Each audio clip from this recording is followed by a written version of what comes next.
Hello everyone and welcome to a quick Chrome tutorial. In this video I want to show you how to change the background in Google Chrome. This is pretty simple, but you have to know where the function is hidden. To do this I open Google Chrome and I find myself on my homepage. Now I click on the three dots at the top and Settings. Here I switch to the Appearance tab and click on Theme.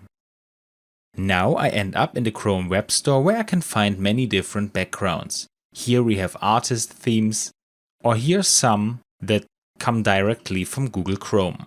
Further down we find dark themes, and I find this one very fancy. When I click on it, I can add it to Chrome here. And after a short while, it is installed. Now I look on my homepage again, and this looks really good. And with that, we are done. I hope you enjoyed this video and I'll see you again in the next tutorial. Until then, your tutorial guy. Bye.